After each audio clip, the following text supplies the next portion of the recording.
Entre autres, des villes font des conférences. Et puis, il s'agit de faire la demande s'il y a lieu, parce que mes livres sont dans les bibliothèques. Alors, ils vont prendre souvent des conférenciers qui ont déjà des livres décrits dans la bibliothèque. Alors, combien de titres signés? Combien de quoi? De titres, de livres? De livres, je suis rendu à 7, là. Wow. Il y a 3 trousses de sélection. Ça a été les premières œuvres que j'ai faites dans les années 2000. C'est quoi les trousses de sélection? Les trousses de sélection des végétaux, c'est que moi, je suis un autodidacte, OK? Et quand j'ai un problème, plutôt que de chialer après le système ou après quelqu'un que ça marche pas, ben là, je me dis, c'est moi qui vis le problème, c'est à moi de me trouver une solution. Donc, je voulais un système de sélection de plantes qui me permet que quand je faisais mes plans d'aménagement ou quand je servais ma clientèle, d'être capable d'aller rapidement nommer, si on veut, ou découvrir les plantes qui correspondent aux besoins du client ou aux besoins du plan d'aménagement. Alors, on est confronté à toutes sortes de critères comme l'ensoleillement, la zone de rusticité, la couleur des fleurs, la hauteur, le mois de floraison. Il y a plein de choses. Est-ce que ça donne des fruits? Ça a-tu des belles couleurs à l'automne, le feuillage des arbustes? Il y a plein de critères qu'on peut demander, mais plus on est exigeant, plus c'est long à chercher dans les livres, puis à regarder des photos, puis tout ça. Alors, moi, pour simplifier mon travail, j'ai découvert une manière de pouvoir faire un système qui me permet c'est demander, vous recevrez, avec une base de données, puis avec des transparents codés, qui me permet à ce moment-là de demander, je veux une plante qui va à l'ombre, telle hauteur, en zone 3, qui va fleurir au mois de juin, de couleur bleue, bang! Il me reste un paquet de chiffres, donc peut-être pas beaucoup, mais ces chiffres-là correspondent à des photos dans le guide illustré qui est fourni avec, qui montre un échantillonnage représentatif des végétaux. Donc c'est un livre avec des acétates. Originalement, c'était comme ça. Puis il y a encore 2 systèmes, il y avait 3 systèmes. Il y avait un système de sélection pour les vivaces, qui est maintenant transformé en livre de sélection, lui, est encore sur le marché. Ça s'appelle comment? 1000 vivaces à la carte. Il y a encore disponible la trousse de sélection des arbustes, conifères et plantes grimpantes, qui est sous forme de trousse de sélection avec des acétates transparentes. Et puis, il y a la trousse de sélection des fleurs annuelles aussi. Alors, on veut se faire un panier suspendu avec des plantes rouges qui répandraient du panier pour accrocher à l'ombre. Bingo! En 2 minutes, tu as tout trouvé les variétés parmi 690 variétés de fleurs annuelles. Et c'est édité par qui? Les trousses ont été éditées par moi-même. Et puis, le livre, par la suite, la trousse de sélection des vivaces, quand elle a été toute vendue, pour rééditer, c'était rendu trop coûteux de le faire sous cette forme-là. Alors, le livre 1000 vivaces à la carte a été fait par les éditions de Mortagne. Il peut se trouver encore en certaines librairies ou sinon, via mon site web, là, il est disponible aussi. Là. Et le site web, c'est? sergefortier.com. Tout simplement. Okay. Ouais. Alors, ça, c'est vraiment des outils performants. Même les écoles d'agriculture ont travaillé avec ça. Plusieurs écoles d'agriculture travaillent même encore avec ça.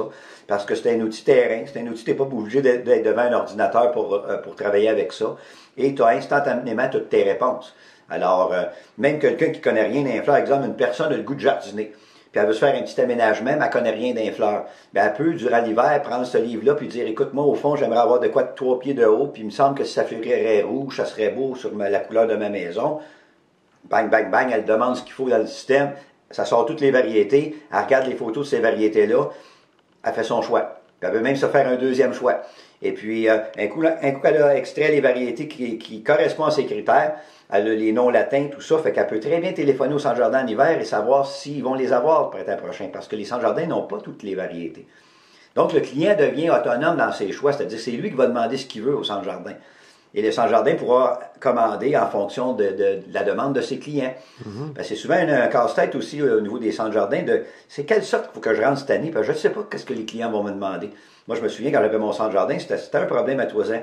Qu'est-ce que je rentre? Vas-tu en vendre de ça? Vas-tu pas en vendre? Mais si d'avance, je sais que je vais vendre tant de plants de cette sorte-là, ça devient intéressant à ce moment-là de la commander. Puis ça motive l'acheteur, ouais. Ben oui. Donc, ça aide au marché, ça aide aux gens aussi à savoir ce qu'ils veulent, puis pas revenir déçus parce qu'en quelque part, ils auraient souhaité avoir telle variété, puis finalement, ils ne l'ont pas trouvé au centre de jardin.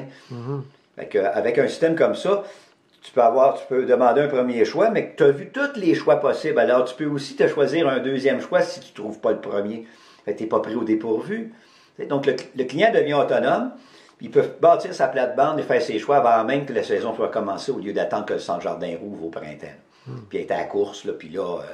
Donc, c'est vraiment utile. Puis moi, ça m'aide à faire mes plans d'aménagement parce qu'au lieu d'y aller de mémoire, j'ai une situation au niveau d'ensoleillement, hauteur, couleur, tout le kit.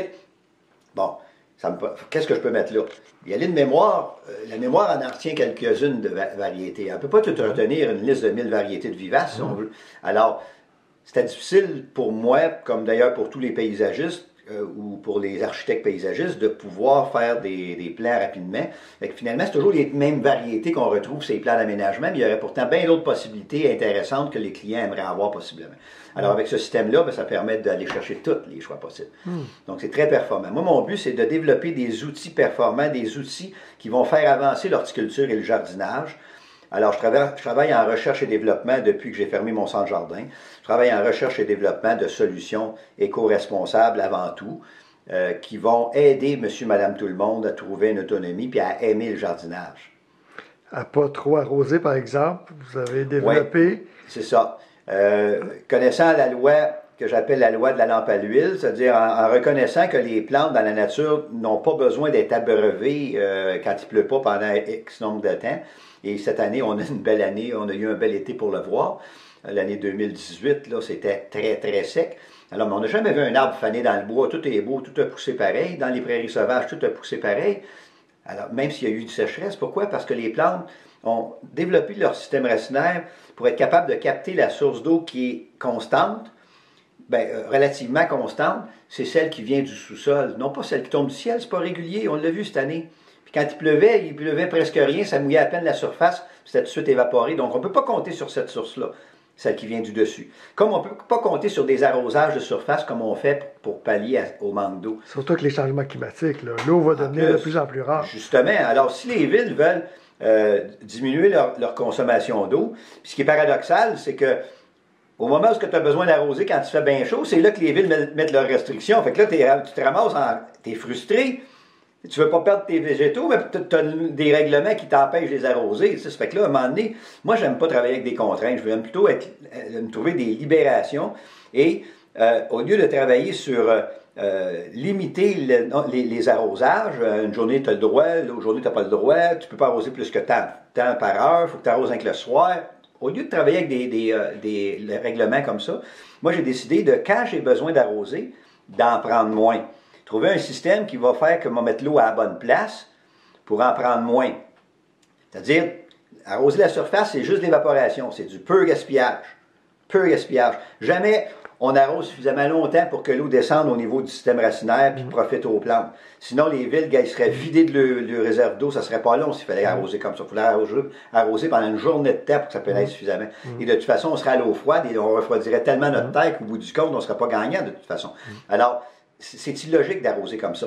Ce n'est valable que pour la pelouse, parce que la pelouse, les racines sont en surface. Alors, mais là, pour les jardins potagers, les aménagements paysagers, c'est pas ça qu'il faut comme système. Il faut un système qui va mener l'eau sous la terre.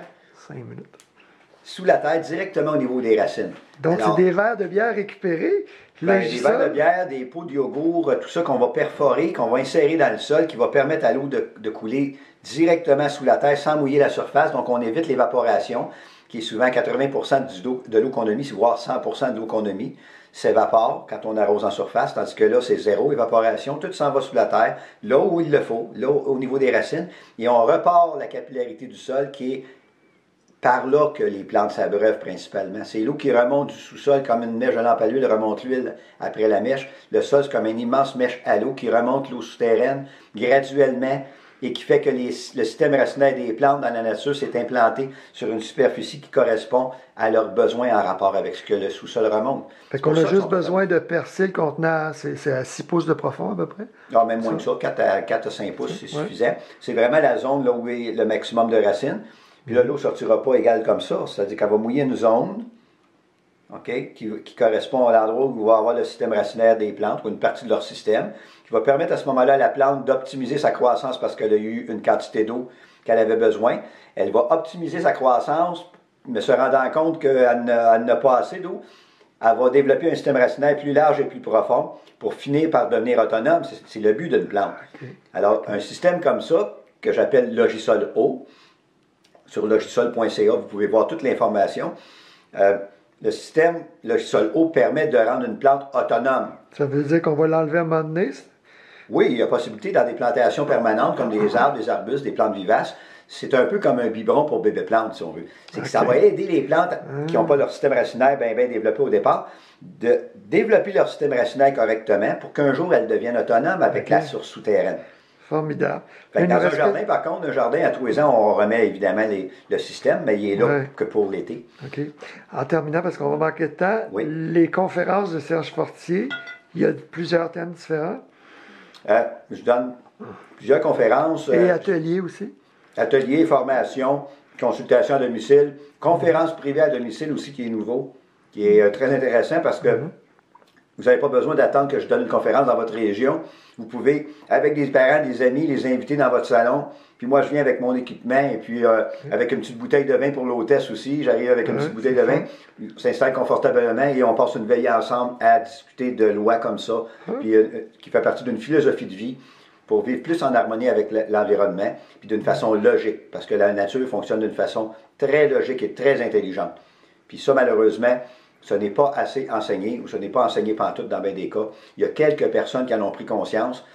Moi, j'ai décidé d'en prendre conscience parce que je voulais me satisfaire personnellement, puis j'ai décidé de le partager à tous ceux qui sont ouverts à ça aussi. Merveilleux. Puis surtout le fait que la nature s'occupe d'elle-même et des siens. C'est ça. Pourquoi pas faire pareil? Pourquoi vouloir se donner de la misère quand c'est possible de faire beaucoup plus facilement, puis avec de meilleurs résultats en plus? En coûtant moins cher, puis en protégeant l'environnement. Qui ne voudrait pas faire d'une pierre 4 coups? Parce que dans mon cas, moi, je fais d'une pierre 4 coups, pas rien que 2. Toujours plus. Alors moi, mon leitmotiv, c'est de faire plus avec moins. Et c'est vers ça qu'il faut tendre si on veut sauver notre environnement, puis que nos enfants, nos petits-enfants puissent avoir un environnement qui est sain. Et puis, je pense que c'est le plus bel héritage qu'on peut leur donner. Alors, c'est cette mission-là que je me suis donnée. Fermer mon centre jardin, je me mettais financièrement insécure. Mais au niveau de mes valeurs, au niveau de la satisfaction personnelle, j'aime bien mieux transmettre ce que j'ai découvert et qui permet aux gens de devenir autonomes que de continuer à gagner de l'argent simplement en vendant des produits parce que ça fait partie du marketing habituel. Alors, j'ai rien contre les centres de jardin, mais en quelque part, il va falloir qu'il y ait un changement au niveau je veux dire, si les gens consomment moins de produits, les centres de jardin vont pouvoir plus se spécialiser dans l'offre de services d'entretien ou des choses comme ça, et la vente de plantes, parce qu'il y aura plus de gens qui auront le goût de planter parce que c'est moins difficile de le faire. Aujourd'hui, il y a bien des gens qui se privent de planter ou d'aménager autour de chez eux parce que ça coûte trop cher, puis c'est trop compliqué, puis ils n'ont pas le temps. Alors qu'avec la méthode que j'enseigne, ça s'entretient tout seul. Et le peu qu'il y a à faire, ils peuvent le donner en contrat parce que ça ne coûte pas cher puisqu'il n'y a pas 50 produits à acheter, puis on ne verra pas l'entreprise venir désherber à tous les semaines dans notre plate-bande, donc ça ne coûte pas cher en temps. Donc, c'est toute une conscience différente. C'est faire vraiment partie d'un mode de conscience de l'environnement et puis pour le bénéfice de tous. Alors, au plaisir de vous y voir. Merci beaucoup, Serge Fortier. Bienvenue, ça fait plaisir. Vraiment intéressant.